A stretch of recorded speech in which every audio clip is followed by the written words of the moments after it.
Kotak hitam atau black box pesawat Susi Air PKBVM yang jatuh di Kampung Duma, Kecamatan Dumadamang, Kabupaten Paniai, Papua, pada Senin 27 Juni berhasil ditemukan.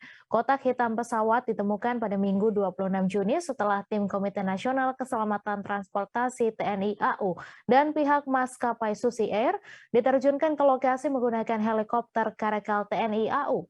Komandan Lanut Yohanes Kapiau, Letkol PNB Slamet Suhartono mengatakan, selain kotak hitam, pihak KNKT juga membawa data kokpit recorder dan sejumlah peralatan lainnya untuk diinvestigasi.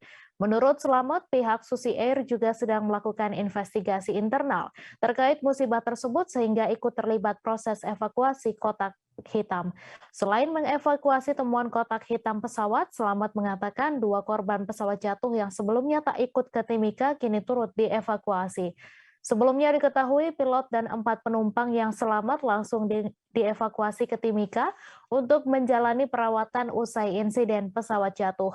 Hanya 2 penumpang tersebut yang memilih tinggal di Kampung Duma. Sebelumnya pesawat Susi Air rute Timika Duma mengalami kecelakaan di Kampung Duma, Paniai, Papua pada 27 Juni lalu. Belum diketahui pasti penyebab kecelakaan pesawat tersebut, namun 7 orang termasuk pilot berhasil selamat dan menjalani perawatan di Timika. Mayoritas para korban mengalami luka ringan hingga patah tulang. Jangan lupa subscribe, share, komen, dan like ya!